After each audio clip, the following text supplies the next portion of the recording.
Yo, what's going on, everyone? Welcome back to the channel. Today we have a very special video. I'm back to talk about some more roster mania news, but I'm not just by myself this time. I am joined by Dust. If you're not familiar with Dust, he's been an analyst in the scene for many years. You may have recently seen him at the Shanghai Major, where he was doing incredible work on the desk. He's also quite possibly the best North American disc golfer the world has ever seen. First off, Dust, how are you doing? I think if you went disc golf esports combo, then yes, I might be the best. But there are many, many better disc golfers than me. That's for sure. I don't know. I've seen those videos. I think you're going uncontested right now. Maybe the GOAT, All maybe right. you're a simple level talent. The world may never know. But how are you doing, Dust? I'm doing great, man. It's glad to be able to sit down and talk with one of the many content creators out there trying to find themselves in this world. Yeah, one piece at a time, and thankfully so far in my career I have not managed to anger the Brazilians or the Polish people yet. So as far as travel goes, yeah, we're doing great on that front. So today, Roster Mania is winding down. The first tournament of the season starts actually tomorrow when we're recording this with the Blast Bounties. But out of all the crazy moves we've seen so far, one thing still stands alone, and that's the fact that s1mple, as far as we can tell, is not going to be going anywhere to start off 2025. And for me, that seems to be a big shock, as even though he hasn't played for now over a year, he's still s1mple. He still should be having at least some rumors going around. So today we're going to sit down, I'm going to get Dust's opinion on what's going on, and we're going to see if we can figure out where s1mple might be heading into this upcoming season. Also, make sure you guys take a second. Links in the top of the description will be to Dust's channel. Follow him on YouTube, follow him on Twitter as well, and support him. He did amazing work at the Major, and he makes incredible YouTube content. Make sure you give him a follow. Make sure you also like the video and subscribe for more if you enjoy the channel. And before we get started, I would like to thank today's sponsor. That's right, this video was sponsored by Skin Club. They're one of the most popular case opening sites in the scene with over 100 custom cases backed by its provably fair system. You can open cases individually or play against other users in case battles, whether there's against other users on the site, your own friends, or privately with bots if solo queuing isn't just a necessity, but a lifestyle. But that's not all. Skin Club also runs monthly events with free rewards to earn, free daily cases for a little extra Skrilla on top, and if you don't like what you got, you can try and upgrade to something else unless you are me specifically. If you want to play on Skin Club, you can do so at the top link in the description and get a 7% deposit bonus when you do so by topping off your account with crypto, credit card, or skins from your inventory. Please gamble responsibly and make sure you are over 18 and live in a country or jurisdiction that does not restrict gambling. Never gamble to make a profit, and only play with money you are okay losing. Gambling can be a serious addiction, and if you or a loved one are suffering in the US or Canada, you can reach out toll-free to 1-800-GAMBLER to receive help. Be safe and well, and thank you to Skin Club for sponsoring this video. Alright, and with that, we're going to go ahead and go into my first question, which was, Dust, are you surprised to see that s1mple hasn't really had any rumors going around with him so far? Yeah, I think he's amongst a very short list of players that baffle me that they aren't involved in some sort of team. You know, s1mple is definitely one of them. I would probably throw Spinks and Perfecto in there as well. But yeah, s1mple not having a team at this point is certainly quite curious, yes. Yeah, and the crazy part for me is that even if there isn't like a confirmed move or anything, there's been no reporting as far as I can tell. I haven't heard from like Nell, Overdrive, you know, even like Richard Lewis or Thorin. As far as I can tell, it's almost like complete radio silence, which I think is kind of the most shocking part. Yeah, it's interesting. I think it's just tough because it's like if you go down the global rankings, it's just very hard to see what opper he would unseat to kind of take over their spot. Obviously, Falcons could have been an option, you know, if they wouldn't have went the whole route of picking up the heroic core and just kind of taking over that slot. But then after that, you know, it's either international teams that arguably already have really strong oppers or teams that, you know, do speak the same language, maybe not English, that, you know, have their opper already in place as well. You know, an example would be like an Eternal Fire or a Mongols, for example. So I think that might be a part of it to some degree. Yeah, another thing that I hadn't really considered before I started to do a little more research for this video is that s1mple's contract is actually expiring sometime this year. NAVI put out an article when they re-signed him in 2022, that was back in October, that it was a 3-year contract. So I'm assuming it ends sometime in October of this year. So I guess kind of the first place to go, do you think that s1mple isn't going to be able to perform necessarily to the level we would expect for him if he comes back? Like, what did you get from seeing him play throughout the short duration the Falcons were at the Major? Well, I mean, I think if you're expecting him to be the same superstar opper he was for NAVI kind of, you know, when he was still in his prime in 2023, the answer to that question is no, he's not going to be there right away, right? I mean, the last time he was putting up big numbers was the last season of EPL that he played with NAVI back in late 2023. The guy took basically an entire year off almost before standing in for Falcons online for like a game or two, and then ultimately has only played 2 lands, the Challengers Katowice event, and then of course the RMR. And he had his moments where he looked good. He had a couple of good maps here and there, but nothing that would really blow you away. So sure, there is some concern what his form is actually at, but it's also, you have to counter that with, well, he hasn't been given that much runway. So, there is always the chance that with more time and more reps, he could get back up to the level that he used to be at. That was always going to be my interesting thought on this. And I talked about it a little bit back during the RMR coverage here on the channel, was that it kind of feels like in retrospect that getting loaned to the Falcons could have potentially hurt s1mple's prospects more than it helped, because just like the team around him was always doomed. We knew that things were going to shake up in a big way for Falcons, whether they did well at the major or not. Well, I can only imagine that the vibe around the team was not good. The players were probably not as invested as they would be otherwise. So if you're s1mple, even if s1mple played like out of his mind, like ridiculous, like true s1mple level, I don't think there was going to be any team success that would have warranted doing this on such short notice. In a lot of ways, I wonder, should he have just stayed on the bench through the major cycle? If that would have been better. No, I mean, I think going out there and putting on a show and at least showing people that you do have some potential, that you still do have some gas in the tank. And I think the other big thing is that you have the drive to compete. Look, I mean, let's face it, s1mple probably already has made enough income to, happily just move on with his life and maybe do content creation or maybe work on some other projects and not have to worry about the, grind of being a professional player on an in-and-out basis. So that's kind of one of the questions you're always going to ask yourself is, does this guy have the hunger to still compete? Does he still have the drive? That's going to be a whole part of whether or not you want him on your team or not. Is he just there to collect a paycheck, or is he there to win a championship, right? And I think that him going out there and showing, hey, I still got some skill, I still have something to work with, I still want to compete, I think that does say something. I kind of parallel this to Dexter, by the way. Dexter also had a year off, right, before he finally got settled into Heroic.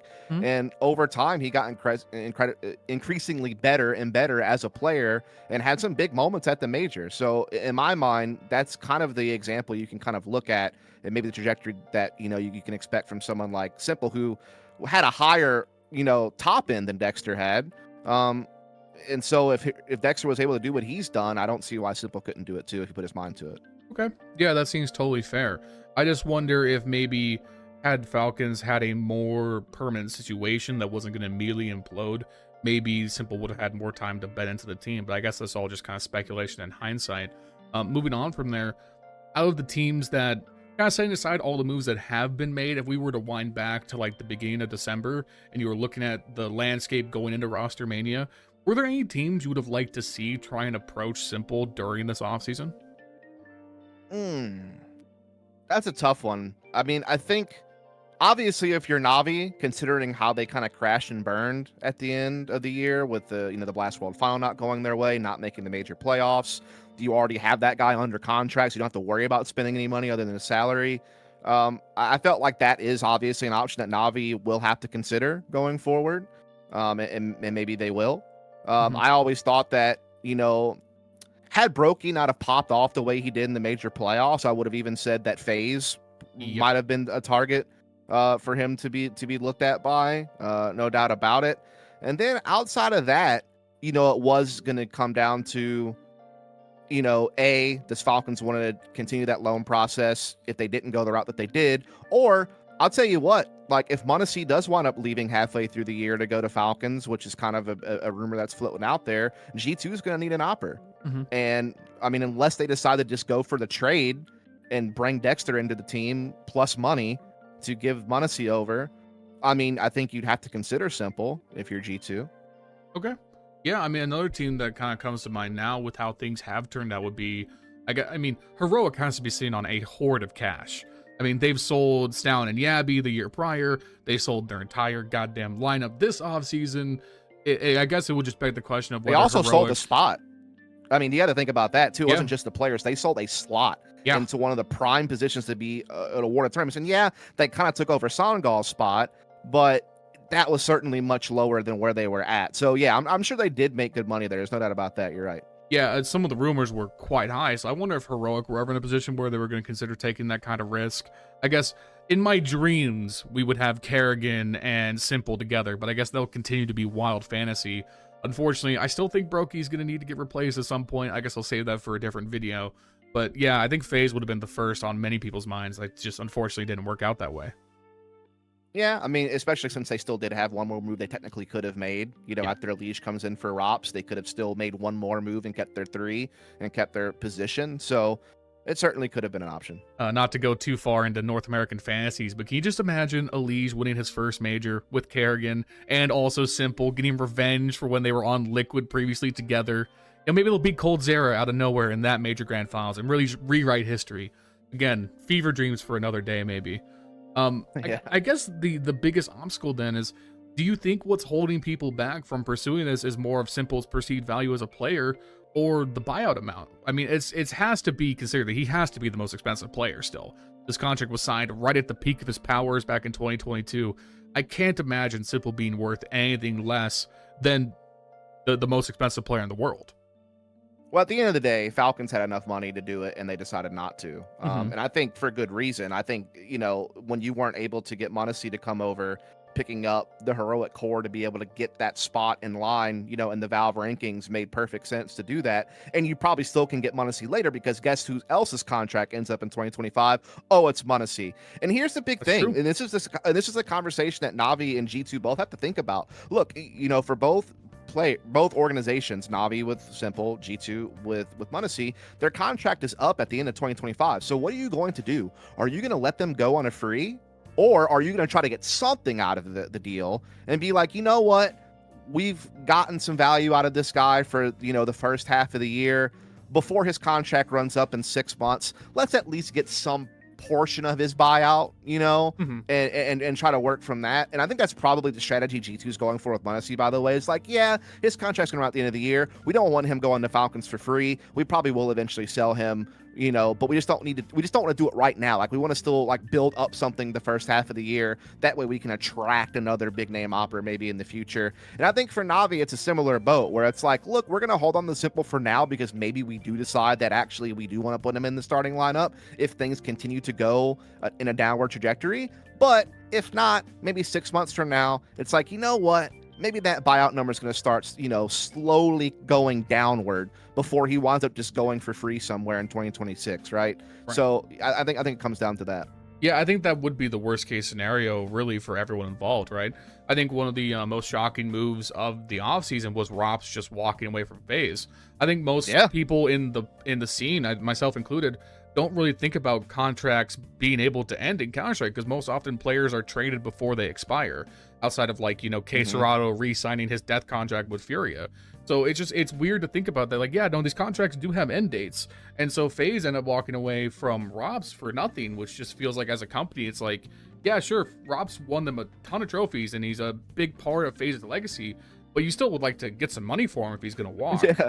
Meanwhile, as soon as Jimmy didn't go to Falcons, what did Mouse Sports do? Yeah, they re-sign that guy immediately because they want to make sure that they get something out of that if he does eventually wind up, wanting to go to a different team. So yeah, a little bit of a fumble of the ball there from FaZe as far as their finances go, but what's new? But yeah, I mean, it'll be interesting to see how the rest of it plays out. Yeah, it's hard to believe that out of all of everything that's happened so far in Roster Mania, Maus are the team that have stayed exactly the same. The team that we thought were going to be chopped to pieces the entire year. Yeah, they're the ones who get to stay. It's kind of wild how that all shook out. I guess I like it. One last shot, one last chance. Yeah, I mean, I love that roster. I want to see them continue to play. I think they still have a lot to prove. But you talked about it a few times now, and it leads into my next question. What do you think is going to be the bar for NAVI? At what point are they going to look at s1mple and look at Wonderful and be like, Wonderful, you did great last year, but it's s1mple. At what point is NAVI going to pull the parachute on that? That's an interesting one. Because look, I thought Wonderful actually played okay throughout their time in Shanghai. Like, was he at the same level as some of the star operas we see on kind of fellow top 5 ranked teams? No, of course not. He's probably one of the weaker operas on a top 5 team. You know, you probably were obviously valuing someone like Shiro Munisi over him, but I would obviously, you know, value the type of output that even Torzi was putting out in comparison to him, or, you know, even Brokey struggled at the group stage, but during the playoffs, he was pumping out numbers that Wonderful wasn't really pumping out throughout the rest of the major. And even 9-10 from Mongols, I'd probably put up there, honestly, bro. Like, if I'm being real. Yeah.